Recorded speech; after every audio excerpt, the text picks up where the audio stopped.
Sini nak, Mbak Maria sinnya. Kelilingkan aja. Assalamualaikum warahmatullahi wabarakatuh. Waalaikumsalam. Alhamdulillahirabbil alamin. Wassalatu wassalamu ala asyrofil anbiya'i wal mursalin sayyidina Muhammadin Rasulillahir rahmanin. Asyhadu an la ilaha illallah wa la syarika lah wa asyhadu anna Muhammadan abduhu wa rasuluh. Allahumma sholli ala sayyidina Muhammad wa ala ali sayyidina Muhammad.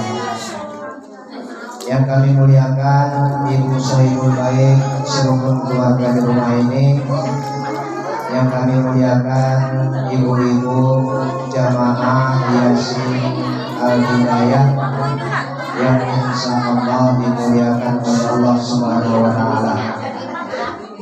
Puja dan puji serta rasa syukur kita sama-sama kita persembahkan kehadirat Allah Subhanahu wa taala, yang mana pada sore hari ini kita masih diberikan Allah kesehatan, kelapangan waktu, sehingga kita masih dapat berkumpul di tempat kediaman Ibu Sohibul Bait ini dalam rangka untuk melanjutkan kegiatan yasin kita sebagaimana biasanya.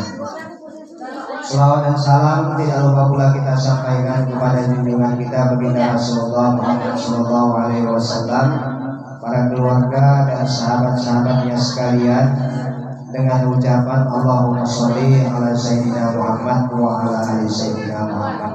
Semoga kita senantiasa mendapatkan syafaatnya di yaumil akhirat kelak nantinya. Amin. Allahumma amin.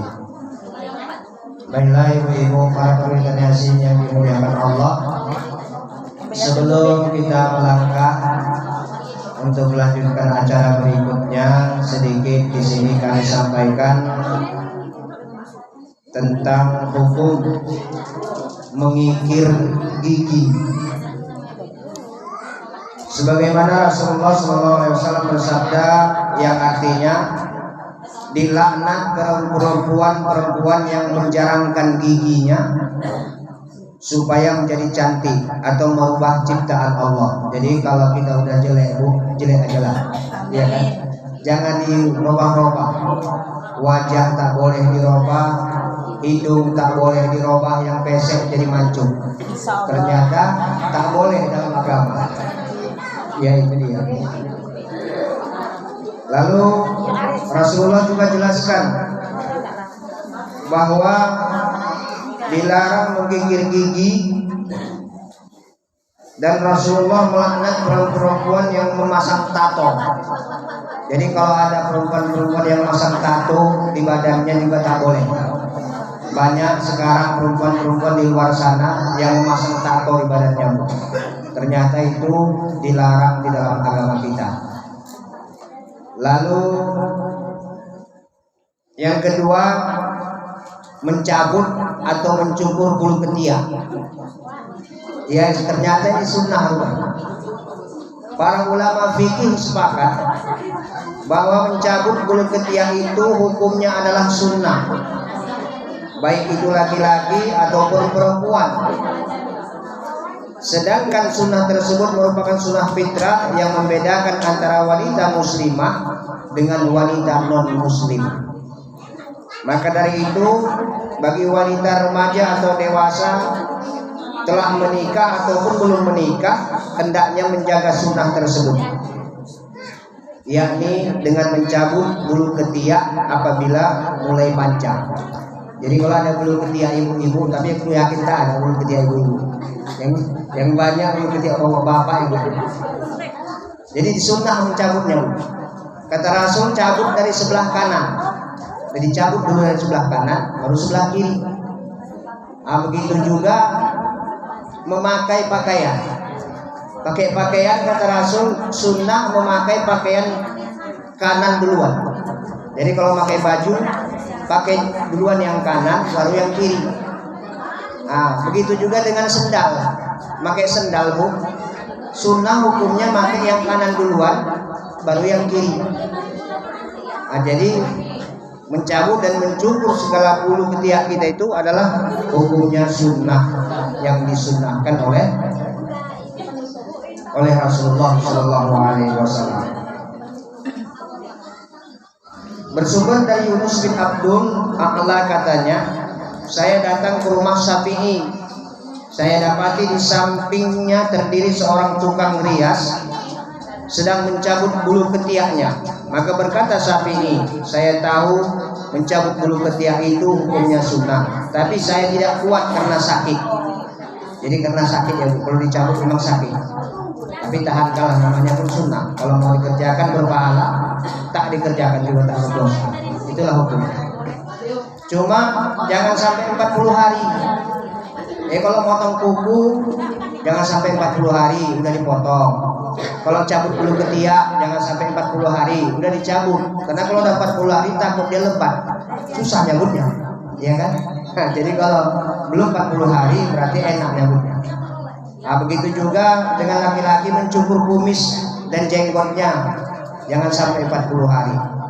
Disunahkan pada hari Jumat. Jadi semuanya itu hari Jumat, hari Senin, hari Kamis. Nah, itu sunnah hukumnya mencukur jenggot atau kumis laki-laki dan mencabut bulu ketiak bagi laki-laki maupun perempuan, serta memotong kuku. Itulah sunnah. Lalu operasi kecantikan. Mengingat banyak wanita yang melakukan hal itu untuk merubah yang asli dengan menginginkan yang baru. Misalnya hidungnya pesek diubah menjadi mancung. Ada kalanya operasi kecantikan untuk mengembalikan ciptaan kepada kondisi alami seperti manusia secara umumnya.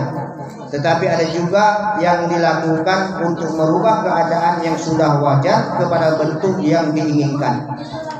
Yang demikian inilah yang dilarang oleh Allah Subhanahu wa Ta'ala. Artinya, kalau sudah sempurna wajah kita dibikin Allah, maka ternyata tak boleh dioperasi. Kalau kita lihat di media-media banyak yang operasi plastik, ternyata hukumnya haram karena merubah ciptaan Allah yang telah ditentukan oleh Allah kepada kita. Namun ada yang dibolehkan. Apa dibolehkan? Kalau memang anak kita, maaf cakapnya, cacat, hidungnya tidak ada, itu boleh ditambah. Artinya supaya dia sempurna nanti. Artinya dia supaya jadi pede nanti, enggak menjadi perolok-olokan orang. Kalau dia cacat boleh kita sempurnakan. Tapi kalau udah sempurna dibikin Allah, tak boleh lagi kita rubah-rubah. Itulah hukumnya bagi operasi plastik. Nah, untuk itu ibu-ibu yang kami muliakan, mudah-mudahan kita udah paham semuanya. Mungkin banyak, apalagi zaman sekarang, operasi-operasi plastik itu yang udah 60 tahun dia, tapi kalau udah operasi plastik kita lihat masih macam umur 30 tahun. Ya, salah satu contoh, banyaklah contohnya, ya kan? Nah, karena operasi plastik ternyata itu dilarang oleh agama kita. Nah, untuk itu agar kita bisa dapat memahami tentang hukum mengikir gigi, mencabut bulu ketiak, dan operasi plastik. Mudah-mudahan tidak kita lakukan. Nah, untuk itu, untuk melanjutkan acara ini kami serahkan kepada ibu ahli baik. Kepada ibu kami persilakan dengan segala hormat.